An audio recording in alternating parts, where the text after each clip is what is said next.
Well, thank you for tuning in and taking the time to watch this video.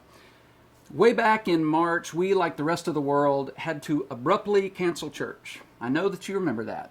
We were planning on having church as usual at the Wetumpka High School, but then on a Thursday night, we had to begin making other arrangements because of COVID-19. Of course, we thought, we'd be back together by Easter, but then that didn't happen. So then we thought, surely we'll be back together by the end of May. But then that didn't happen either. And then June, and then July, and now here we are in August, and not much has changed. The problem is that during this season, it's like we've all been on a quick weekend vacation where we just didn't want to unpack, and instead we've been living out of our suitcase because we've continued to think things like, well, any day now it's going to get better. Any day now, things are going to change. Just a few more weeks and we'll be back to normal. Unfortunately, things aren't going back to normal, at least not anytime soon. And I believe that as a church, it is time for us to fully adjust to the change. Now, here's what I mean by that. Being out of church since March has forced some of us out of some really good habits. And if we're being honest, they've probably been replaced with some not so good habits.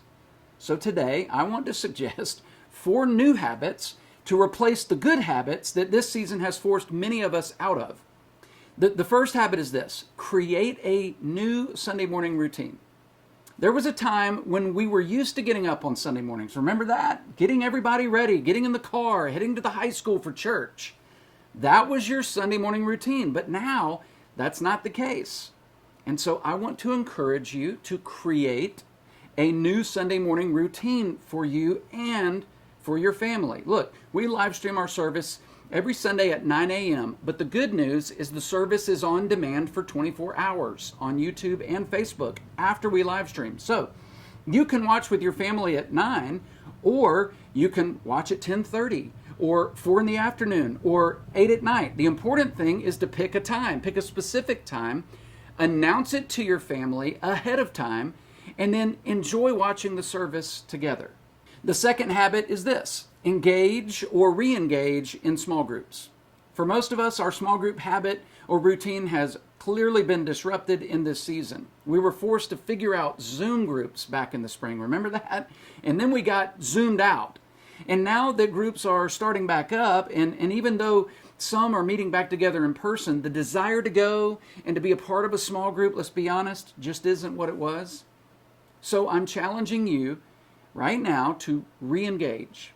Engage in a small group this fall. Whether that's in person or online, that's up to you. All I'm asking is that you commit to engaging in a small group this fall.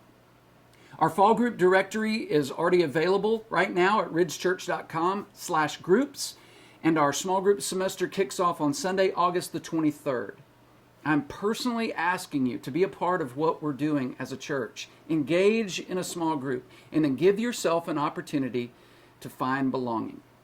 Third habit, it's simply this: keep your kids connected.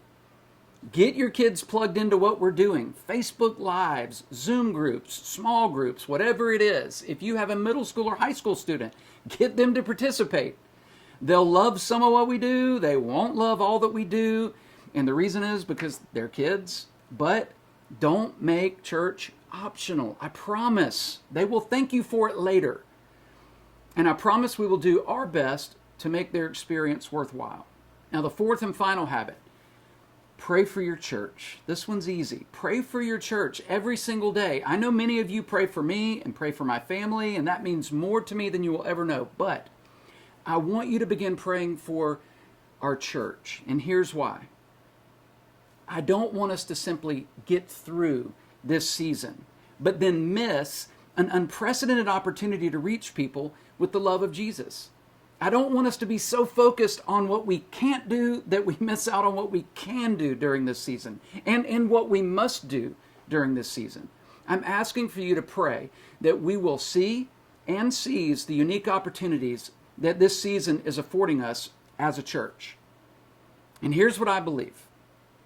If God answers that prayer, and I believe He will, when we finally get back together in a building on a Sunday morning, here's what I believe we'll find. There may be hundreds of adults and children who actually became followers of Jesus in this crazy season.